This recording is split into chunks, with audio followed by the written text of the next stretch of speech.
Hello and welcome to Atop the Fourth podcast. I'm Linkara, your host this evening, and we have many fine things, many fine comics to discuss today. Wouldn't you agree there, Kat? You're too fat to be Linkara. Wait. I kid, but hello once again, everybody. I am Zenith and I have just returned from a fantastic trip to see Channel Awesome and Linkara and a whole bunch of other fantastic people. So that was a lot of fun. But we are back. It is time to sit back in the chair. We have to debate the Disneys. With me, as always, is Kat Macberrie. Hello, everyone. And Y2Staller in this corner. Hello, Internet. And we have a film of certain notoriety to talk to you about today. Oh boy, do we have a film. Oh, yes. A very glorious film. Last time we talked about a Disney classic by the name of The Shaggy Dog. And it is one of those films where like 2/3 of it are kind of like, I don't want to say unwatchable, but it's just something that's not really noteworthy. But this particular film fixes just about every problem that the original film had while still creating more problems. But I remember last time in that podcast I said, if the Shaggy D.A could do certain things, if it could fix up the too many plot threads, if it could streamline things, if it could focus on the absurdist humor of the climax of the first film, then it would actually be a certified Disney classic. And before we get into what this film actually is, would you agree with this assessment? Yeah, I totally agree with it. Oh boy, do I agree with it. Because a lot of the stuff in the first film, was just kind of just like the story wasn't all too interesting per se. It just kind of was its own. It became like it was like a totally different movie. And then by the third act, it's like, oh, we have this thing, which is really way more interesting than what we've been showing you throughout most of this film. But here, this is a lot more different because we actually have a storyline that's a lot more interesting and a lot more engaging. Exactly. So we're talking about the Shaggy D.A, which is the sequel to the Shaggy Dog, which the original was back in 1959.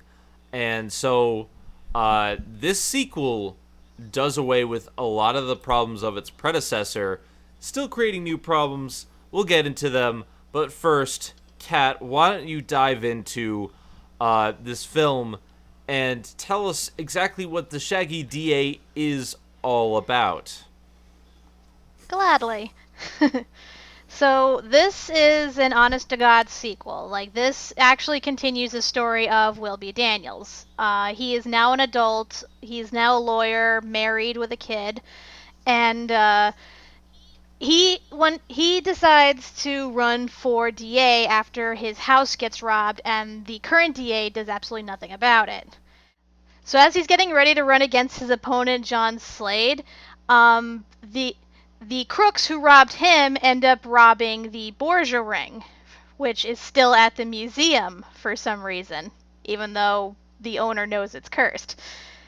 Through a series of events, the ring ends up in the hands of an ice cream man, played by Tim Conway. And, of course, he reads it.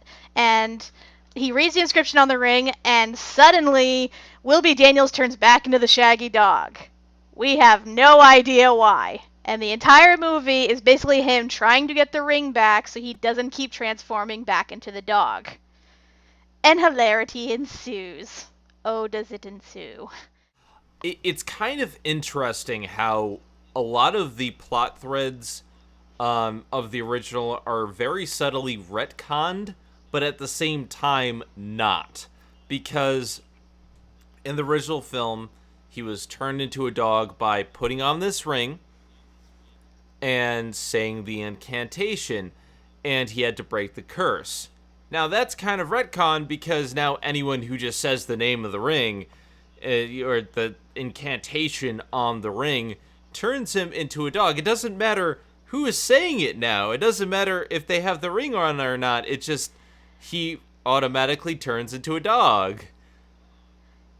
Yeah, this right off the bat, like, really confused me about the movie, cause it's like you said, like, when the guy says it, he's automatically cursed, and then the transformations happen randomly.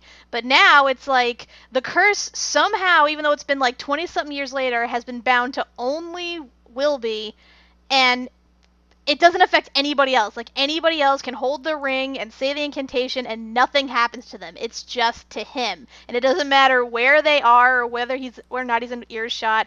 The ring only affects him. But it only turns him into a dog for, like, I guess a couple, like 10 minutes at a time or whatever. And then he just randomly changes back. And then someone says the incantation again and he changes. And it's like, okay, when did the rules change about this? I don't get it. Is this a different ring, or did somebody change the curse? What's going on here? Not to mention, I thought he broke the curse when he saved that girl. Yeah. Yeah, I thought that was the whole thing. Is that he couldn't break the curse until he did a heroic deed, which he did, but still he's cursed.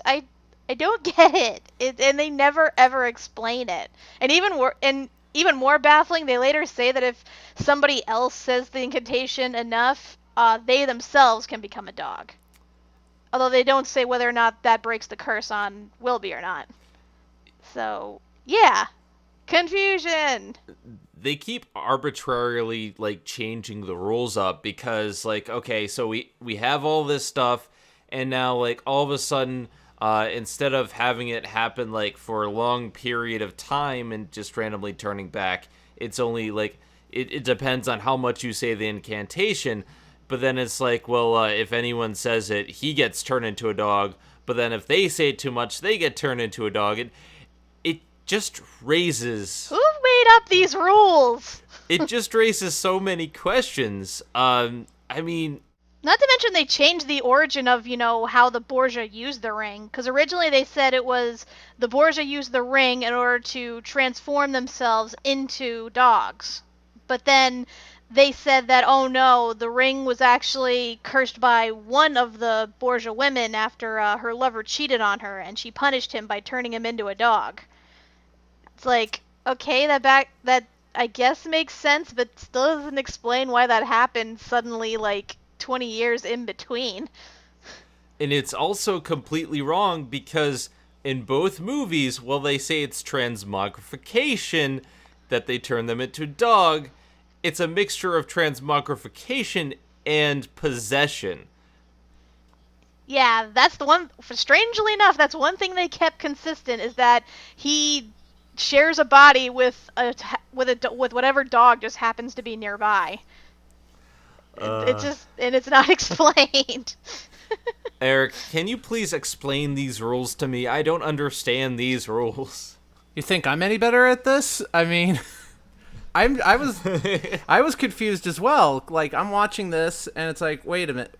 They keep saying the word transfiguration, in which, like, oh, he turns into a dog, but he's finding it's whatever Shaggy Dog is nearby, and the Shaggy Dog disappears, and then Wilby himself transforms into a dog.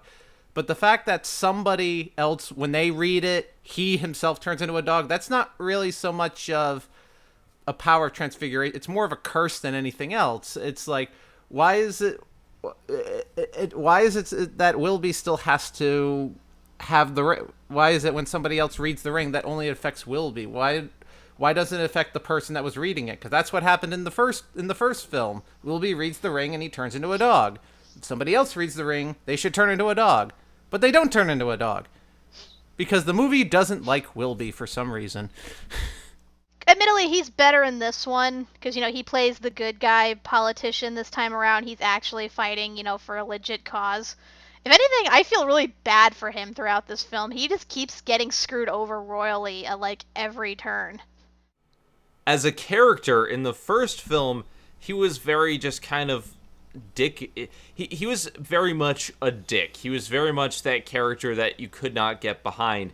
And here, it's the complete opposite, where he gets shit on a lot by everyone, and his son is a complete dick. It's weird.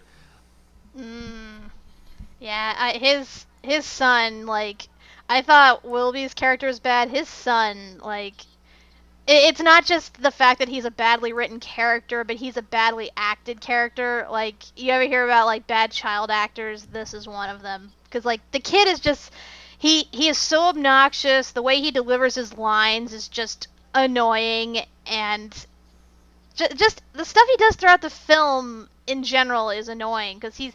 not even Wilby's, brother in the first one was that annoying. Because at least he was useful there, and at least he, had some ability to, deliver his lines as, a little boy would. This kid just, no charisma, and he just, ugh. I just wanted to, shake the kid at times, because he was just being so stupid and so bland. He has no purpose in the film. He has literally no reason to be there, because the film is about Wilby and stuff that we'll get into in a moment, but he's there for a little bit of the beginning and a little bit of the end, but he has no purpose, no reason to be there. Pretty much. He's just there to fill in the kid quota. And of course, any movie that involves a kid, he of course follows along even when he's told not to, and he either doesn't contribute to the situation at hand, or he makes it worse. And yeah, it's okay, I get it, he's there just to be part of the family setting, but we don't need this kid. We don't need him and his stupid 1970s headphones, which are gigantic and make him look like an alien. Yeah. What I do enjoy about this film, though, is that it does a lot to make Wilby likable again. Wilby's entire plot revolves around seeing all this corruption in the town, including his house getting robbed not once, but twice within 2 days. Right after the first robbery, the thieves come back, and while he's sleeping on the floor, they steal the blanket off of him. This is ridiculous, and I love it. I know, it's wow, you're just you're picking the chicken dry here. It's just they have nothing. All they had were their coats and a blanket to sleep on. It's really, guy, really? And they do reveal later on that it was done on purpose by, John Slade, his hired goons or whatever, but come on, that is just overkill. Mm-hmm. And this one event, getting robbed twice in 2 nights, spurs him to put on a campaign to become the new district attorney. And thankfully his friend helps him out, because he currently has nothing. Which, I kept wondering, where are they sleeping? What's going... how are they surviving with a house that's been so ransacked? But their friend, who is, is he, a captain or something like that? Yeah, he's a seaboat captain. He's kind of pointless in the general scheme of things. The only thing he really exists for is to help them out. He's basically to resolve a plot hole of how do they commence this campaign if they have no stuff. Pretty much. And he shows up later to serve as an obstacle to Wilby when he's a dog, but that's about it. So the plot is him running for DA to clean up the corruption in this entire city because John Slade, honest John Slade, has everything under control. Like, he's this corrupt politician that's supposedly honest, that's supposedly for the people, but then you see him in his office, and this guy is brilliant. Like, he is like the Snidely Whiplash level of evil, where he is deliciously evil, and I love that. Oh yeah, I totally love this guy, and he's played by Keenan Wynn, who's the son of Edwin. But unlike his father, who's, like a goofy comedian and everything, this guy is like, he has commanding presence. He has like this voice, this tone that is just so amazing. Like he steals the scene whenever he's in it. Like, he is obviously the most qualified actor out of everyone there, and he makes a great villain. Like, you know who he is, and you pay attention to what he says, and it's just, he's just awesome. And he has some really funny moments too. And I especially like how, like, eventually he gets a hold of Wilby's ring and then taunts him with it. And then the way he says the incantation, "In canis corporis transmuto," I'm like, that is so awesome.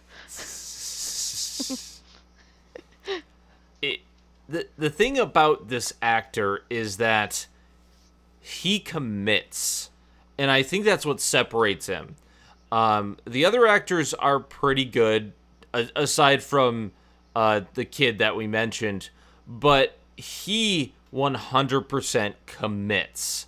Every single thing he does, he takes 100% seriously, even if he's talking about a guy transforming into a shaggy dog and like all his funny scenes. He goes with it, and that's what you need for a film like this, and that's what makes him such a brilliant actor. And I loved this villain. This one villain, I think, really made the film so much better than the first, because it has that central conflict. It has that driving force. And whenever he enters the plot, it makes things so much better. Unfortunately, this is complicated by the Ice Cream Man. Eric, why don't you tell us a little bit about our friend, the Ice Cream Man? Tim Conway plays the Ice Cream Man named Tim because, yes. So he comes across the ring because the burglars who not only ransacked Wilby's house, but they also stole the ring from the museum. They try to sell it on the black market, but nobody wants to buy it. So they give it to Tim for like 5 cents or something, for like $5. Like 50 cents. I know. I'm like, wow. You have $1,000 worth. You have like a ring worth thousands of dollars, and you end up selling it for like $5. End up selling it for like 50 cents. Wow. You guys are terrible con artists. The funny thing about this is they try to sell the same ring twice for that same price. I'm like, guys, come on. Come on. You went through that hassle to just and all that just for 50 cents. It's like, ugh. But Tim gets the ring. He starts reading the thing. He starts reading the incantation, and Wilby turns back into a dog again. The thing with him is that he is the obvious comic relief of the film. In the beginning part where we see him, he thinks that his dog all of a sudden can talk, and he's like, "Oh, we're gonna travel around the country, and we're gonna perform, and we're gonna be rich and famous." And he tries to. There's this one reoccurring gag where he brings him into the bar, and he's like, "Oh, now he's gonna say Mary Had a Little Lamb," or now he's gonna sing a song, and of course the dog doesn't do anything. Kind of very Warner Brothers like with Michigan J. Frog, the singing frog, and then it doesn't hello, sing. Hello my baby, hello my honey, hello my ragtime gal. So it doesn't, but then when it comes in front of people, it doesn't sing or dance or whatever. So there's that, but some of the other stuff is kind of it's kind of some of the jokes that they go with him. Like, I like Tim Conway. Like, he's been in other stuff and he's been in much better stuff, but this isn't really the best material that he has to work with. So some of the jokes just kind of feel a little flat, but it doesn't. But it's not enough to really ruin the film entirely. It's kind of a shame, really, because in the first film, there were a lot of really good recurring gags, like the stuff with the police officer. And I think that's the one thing that really didn't carry over to this film, is that the recurring gags in this just get more annoying the more they happen. And unfortunately, a lot of the stuff with Tim, it feels forced. And maybe like the Warner Brothers frog type gag worked better back in those days. But it's something we've seen to death now, and seeing it, I didn't really laugh. I was actually more kind of chuckling because I'm like, yeah, I've kind of seen this before. They're doing this again. Tim does have some funny stuff later on in the film, but I mean, overall, he isn't given the best to work with. I guess I can understand that. It's just, like, I felt like the film kept trying to shove him down everyone's throats. Like, the film would go out of its way to include him in the plot, even when they didn't need to. Like, if anything, that he could have just served as an obstacle, and they left it at that. But no, he not only keeps showing up whenever Wilby turns into a dog, but he like has his own side thing too, and he gets like other people he knows involved with this, and then he's like part of the climax, and he kind of drags down the climax with his forced comedy. And granted, like, he does some good impressions, but they kind of come out of nowhere, because it's like he's supposed to play just a, bumbling normal ice cream man, and all of a sudden he's like doing these weird ass accents and stuff, and pretending he's like, undercover doing subterfuge and stuff. It just is kind of weird, and it's just. And on top of that, he clearly doesn't want to be there. His character says over and over, "Oh, I'll meet up with you later. I don't want to be part of this." But then they keep forcing him to stay in the plot. And after a while, I'm just like, "Okay, Tim, you can go home now. Just go home, please. I want to see more of the dog, please." The only reason that I can think that they even brought this character up is that his dog is the one that Wilby transmogrifies or possesses or whatever into. And that kind of raises one question for me, because this is not the same dog as the first film. Obviously, much time has passed. The original dog has died. So my question is, does he always possess different dogs? Like, does the dog have to die before he has to possess another dog? Or, like, they never explain this or explain why this specific dog, and it seems like they forced this plot point to get Tim to be in the film and to become a player because they thought he was funny or because he was a big comedian at the time, but his role doesn't add to the film. Yeah, I especially love that, like you said, the only reason he's in this film is because his dog is the one that got, transmogrified. And it's like, what ice cream man do you know drives around with his dog in the car? Like, that seems a little unsanitary. I love fur ice cream. It is the best. Well, one thing I think is unfortunate, though, is that unlike the first one, we don't get a trained dog doing tricks. Because, like, while that was impressive in this one, they opted out for something else. Instead of a highly trained animal, we get a stunt double. A glorious stunt double. To be fair, to be fair, this may be a bad stunt double, but this is a bad stunt double. Like, this is part of the charm of the film, seeing like what they did to make it work back then. And maybe they didn't have the budget that they did in the first film, but remember how we talked a lot about the climax and how just completely bonkers insane it was.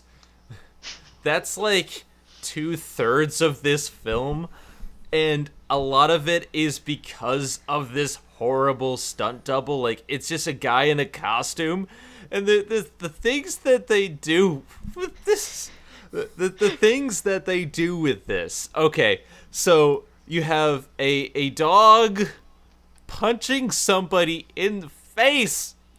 Wait. We need to set this up. We need to set that up. We need to set this up. All right. So at one point in the movie, Wilby Daniels meets up with John Slade face to face. John Slade tells Wilby to drop out of the race or else, and Wilby's like, "No, I am not going to drop out of this race."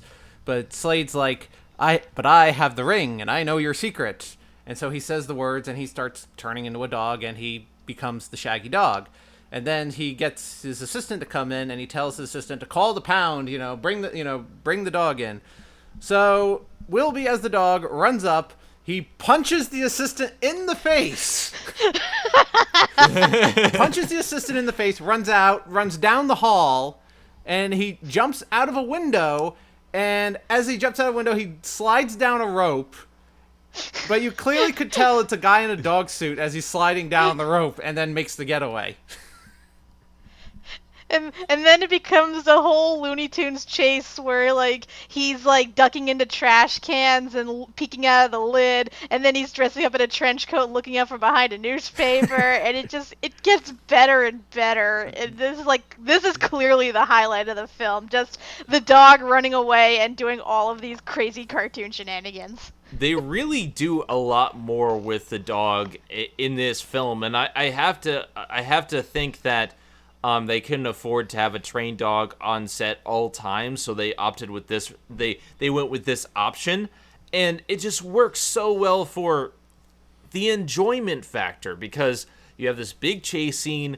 There's a random part where he goes into a roller derby, and inside this roller derby, that's this like never built up, never happens at all. He dresses up in a trench coat and a hat and covers himself with the newspaper like a Warner Brothers cartoon. And then he gets on roller skates. And then you have this dog in a costume on roller skates in a trench coat. And he's standing up like a normal anthropomorphicized dog. and he's rolling around being chased by John Slade, and it's like the most hilarious thing. And the dog steals a regular car, he steals an ice cream truck, he steals a police car. Like, there's so much going on with this. They do so much with this, and I think that's really what's enjoyable about it. Even though it has cheesy effects, that charm, like, clearly they knew what they were doing in this regard. I mean, they do a lot of funny scenarios, and I think that's the thing. Like, a lot of these are classic funny scenarios. Like, there's a scene where they have a fight with banana cream pies. But because of the situation, like John Slade getting hit in the face with a pie, like something that you wouldn't expect to see happening, I think that's funny. And it's a lot better than the Warner Brothers frog gag, because they don't overstay its welcome. 95% of the stuff that they do with the dog and with these antics and with a lot of these classic jokes are different setups and different ideas put into play. And I think that really works for this film.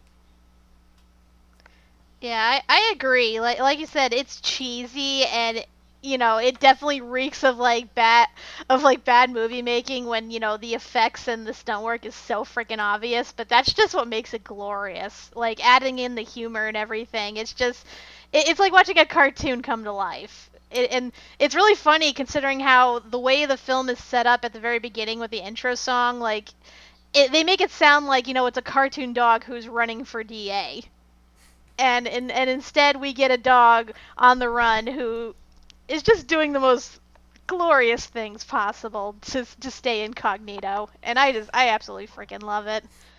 Despite a lot of the problems that we did have with the Ice Cream Man, Tim, and some of that stuff, and a little bit of stuff that we'll get to in a little bit with the climax, but I really think that this film upgrades the humor, and it does more with this premise. And I mean, I think you guys need to stop this review right now and go out and watch this film, rent it, buy it on DVD. It's like $10. But this is way worth your time, and it's just hilarious. It's unlike the first film where you had one small, like, amazing bit and a lot of boring to sift through. This is like a lot of fun, a lot of like just laughs per minute. But anyway, so we talked a little bit about the villain earlier, but let's dive a little bit more into this John Slade character. John Slade is a corrupt politician, like we said, and his entire campaign throughout the film is just to take down Wilby, and it's simply glorious. He's simply a great character, a great actor, and I think what really sells it is that all he's really doing this for is greed. Like, he just wants to go out of his way and be this cartoonishly evil villain, and in the end, it backfires, blows up in his face spectacularly. But the sheer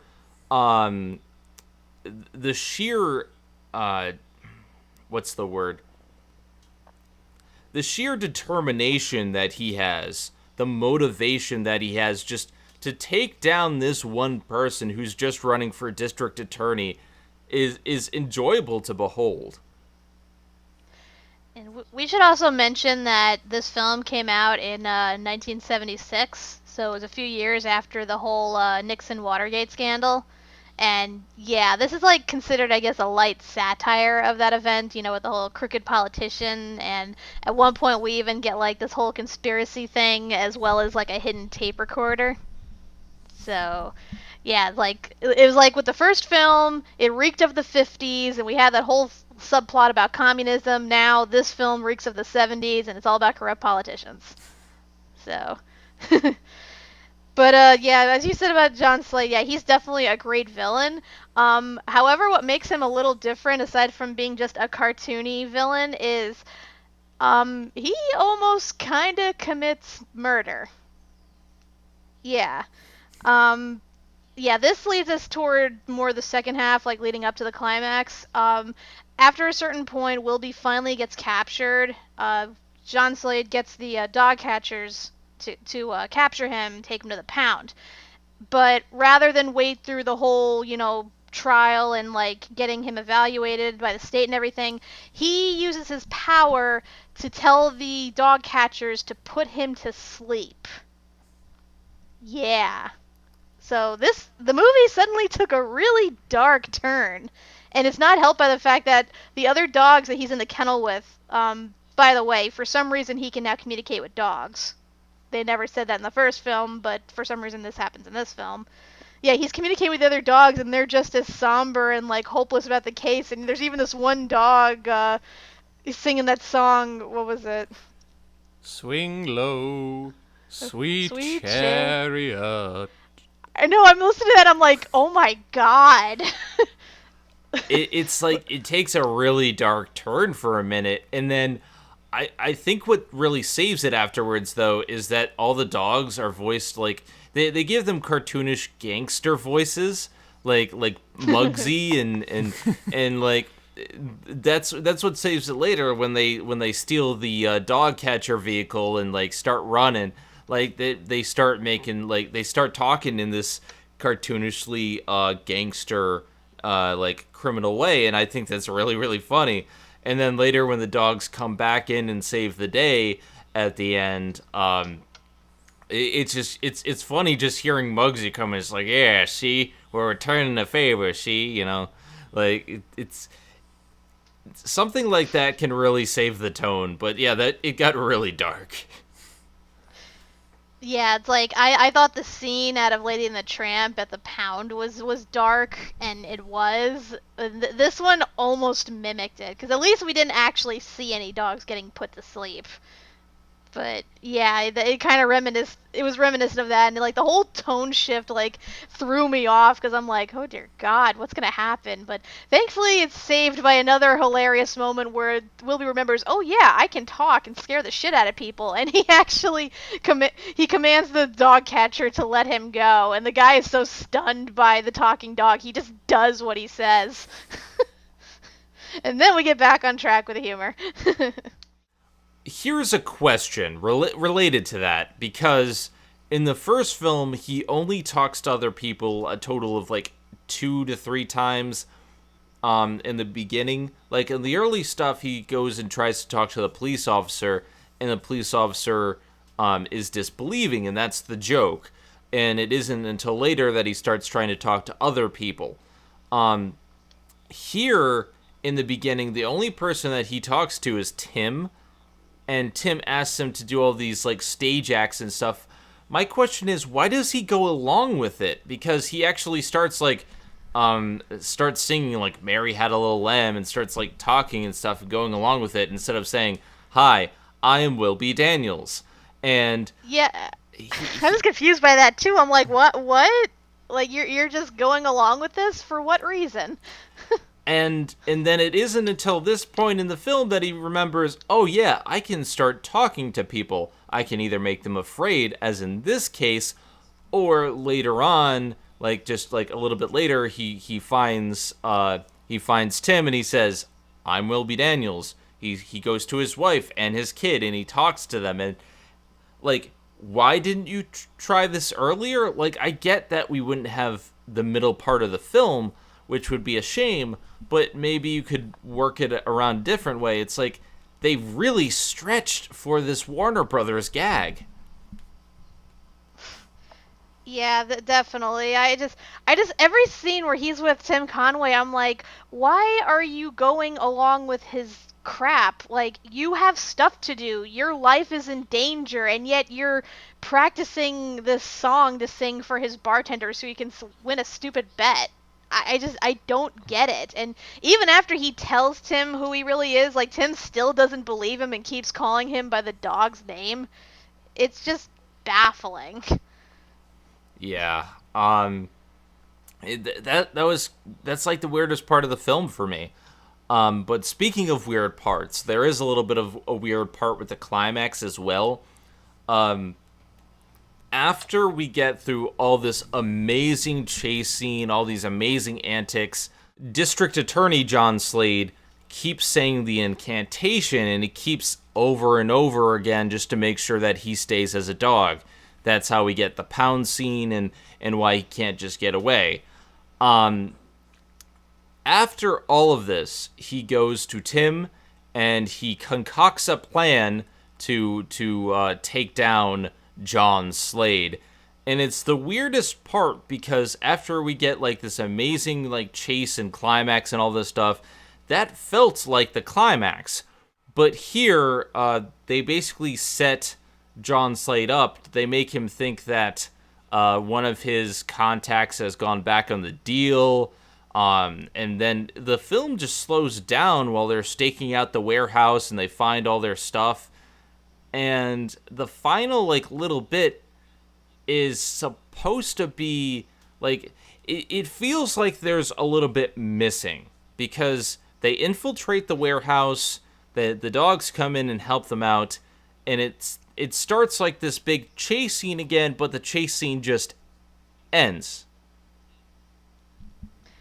Yeah, this climax, like the one in the first movie was so glorious, and this one just felt like a complete letdown. Because first off, Tim Conway is absolutely insufferable during this part. Because his character, like, he goes full on coward in this. Like, every 5 minutes he's like, "Oh, you sure you need my help? Can't I go home? And you sure I can't go home? I mean, can I go home, please?" And then it was just so annoying. And then he's like doing all these comedic bits where he's like stumbling up the ladder and stumbling across the pipe to sneak into the warehouse, and it's like, oh God, get on with it already.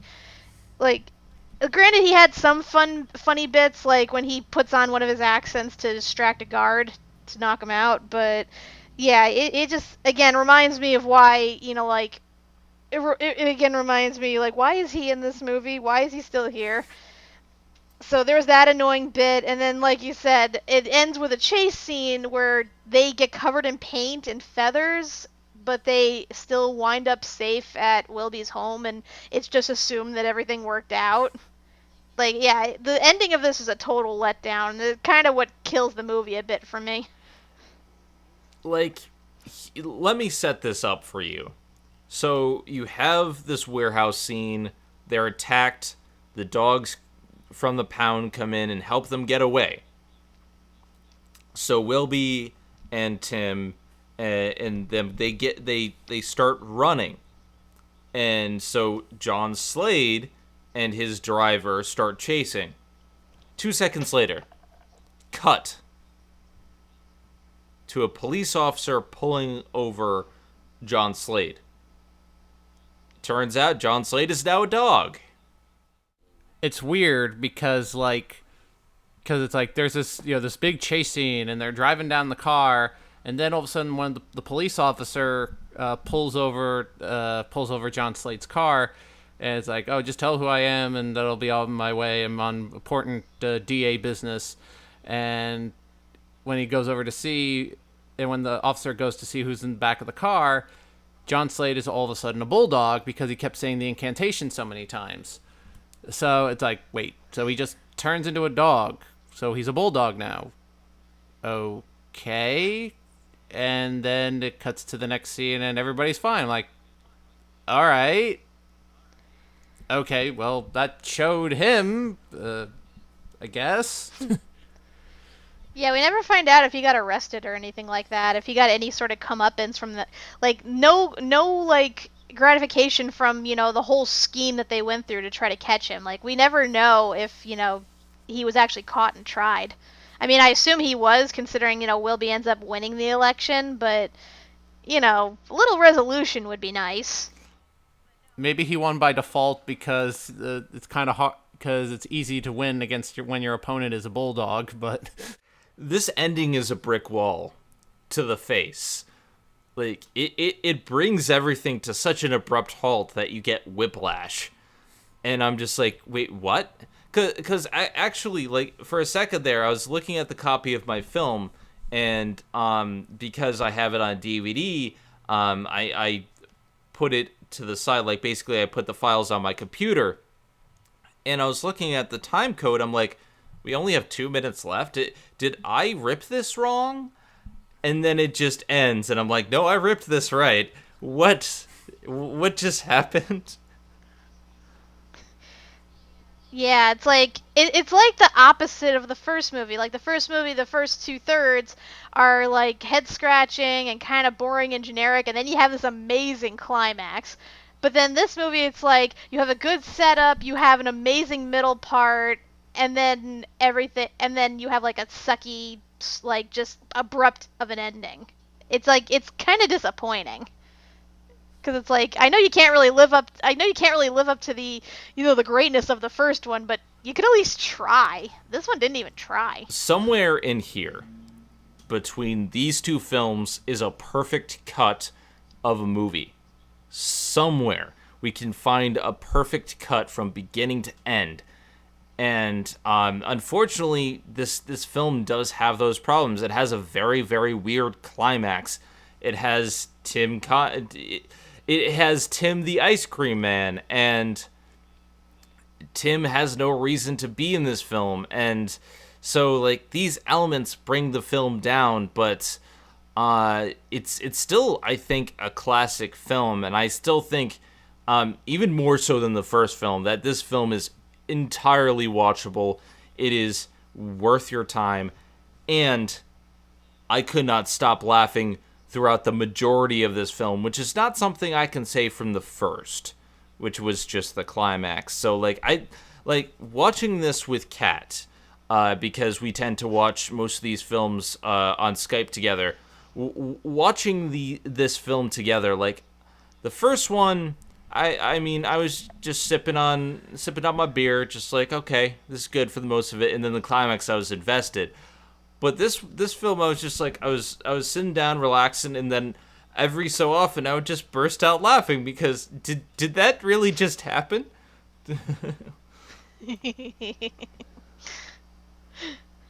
Yeah, I think I spit up my popcorn at one point because I was laughing so hard at certain points, and the best part is like the comedy kind of sneaks up on you. You're not expecting it at times, and that's what makes it even better. It's like, whoa, that dog just punched somebody. Whoa, that dog just slid down a rope. Whoa, that dog is in a roller derby outfit. It's kind of like the Wicker Man remake. You know the scene where Nicolas Cage dresses up in a bear suit and punches like the sister in the face? Like that. Yeah. That's the type of humor that happens in this film. And although I believe for the most part it works better than the Wicker Man remake in general. But yeah, like this film has some really, really great humor and great bits to it, and maybe it's not always intentional, but that's just the charm of a film of this era. And yeah, it does have its problems, a lot of them a product of the times, but I liked it a lot. Before we do our final thoughts, we didn't get a chance to mention there's quite a few actors there's quite a few actors in this film who are Disney alumni who you may recognize. There was one from the first film that we didn't mention, too, which was, have you guys ever been to the Haunted Mansion? I have. You know that very distinguishable voice at the very beginning who narrates to you and is pretty famous? Well, he is the psychiatrist in the first film. So yeah, that was pretty damn awesome. Yeah, I believe it's Paul Frees, his name is? Paul Frees. And while we didn't mention it, I did put the tag in the last video. So yeah, Paul, he was uncredited in that film, which is why we initially didn't find that out, but we recognized that voice. And so while Disney didn't credit that in that film, he was there, and it was great to see him. But Kat, go through the list of Disney alumni in this film. Oh, we got a lot. Like, I was surprised. Like, some of them I didn't recognize. Well, some I did based on their voices, but I didn't recognize them by face. First we have Dean Jones, who we will later get to see as the absent-minded professor.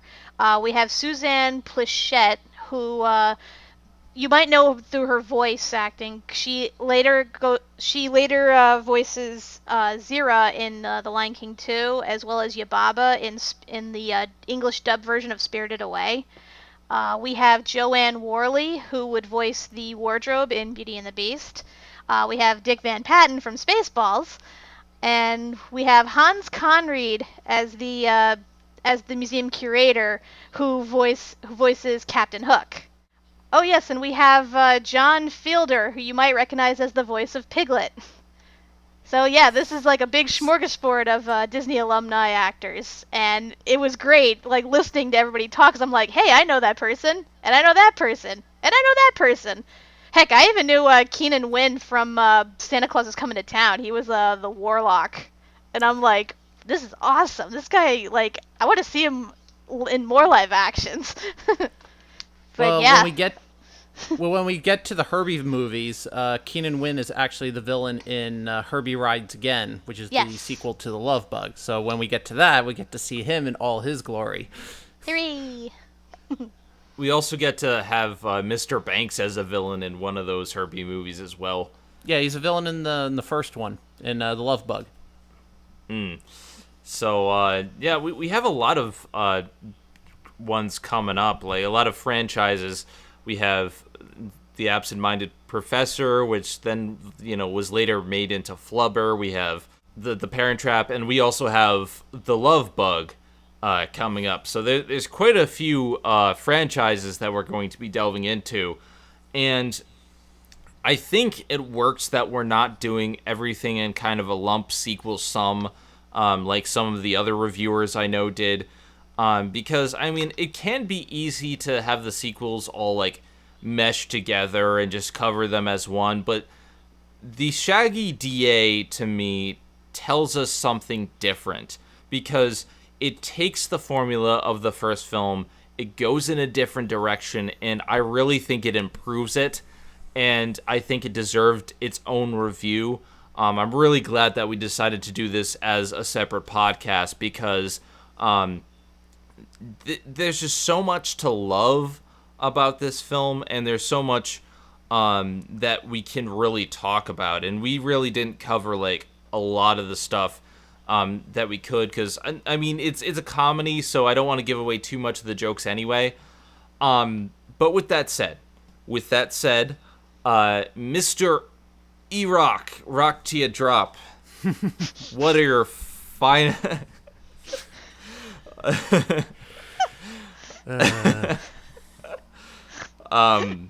What are your final thoughts on this film? Overall, this is definitely better. It's definitely better than the first one structurally, because we actually have a storyline that's actually a lot more well put together, despite the fact that its climax was kind of just kind of fell flat.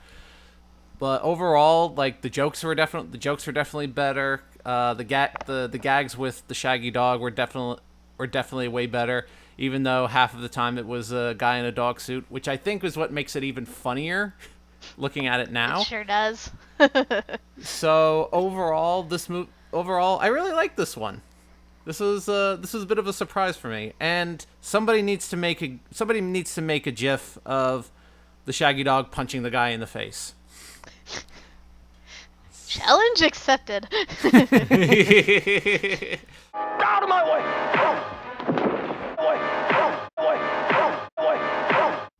All right. So that's Eric. Miss Kat, what do you Yes. think of the film? I liked it mostly.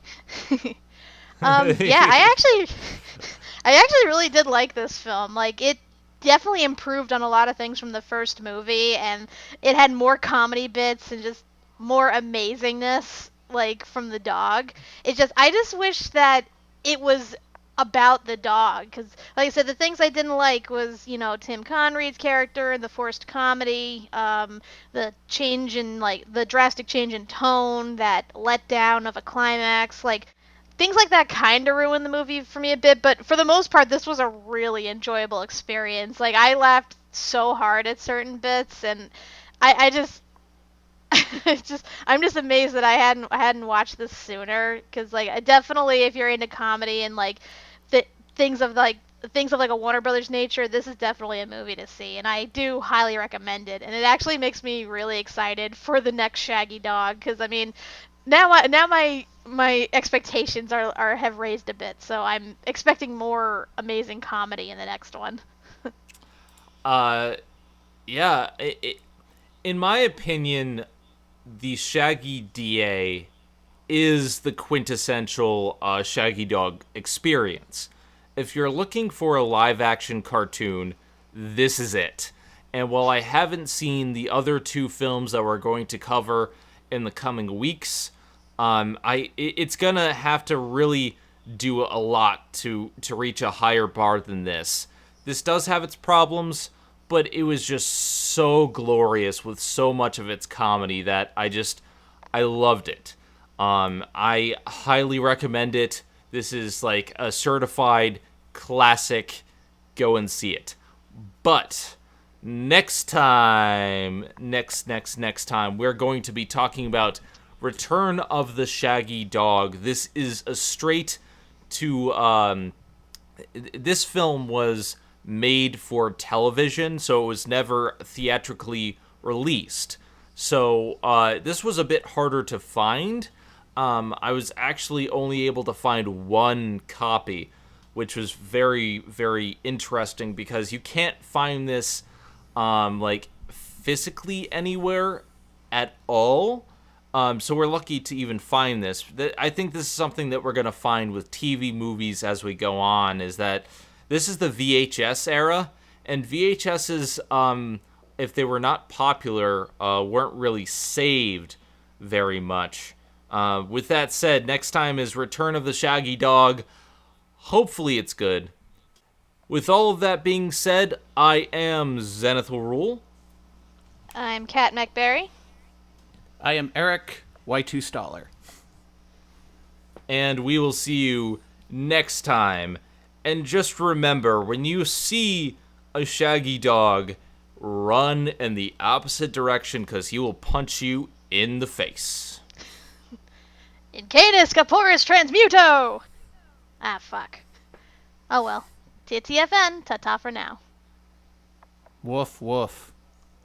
Thank you for watching the Media Meltdown. Don't forget to like, comment, and subscribe for more awesome videos. And if you like what you see, show your support on the Patreon page at patreon.com/Media Meltdown. See you all next time on the Media Meltdown. Hello, world of bloopers. This is a blooper. We are recording. It is great, yeah? We are recording the next podcast for the Disney debate, yeah. When you understand... And suddenly we're German. we are going to tell you one thing. This is the Disney debate, but if it were my country, we would have the German debate. It would be very, very fun, yes? What? Yeah. It'd be very fascinating, yeah. That is good. Mm-hmm. Ja. Can you imagine everyone's reaction if we suddenly just did the whole podcast in like a foreign accent? And with no rhyme or reason for it? They'd be so confused.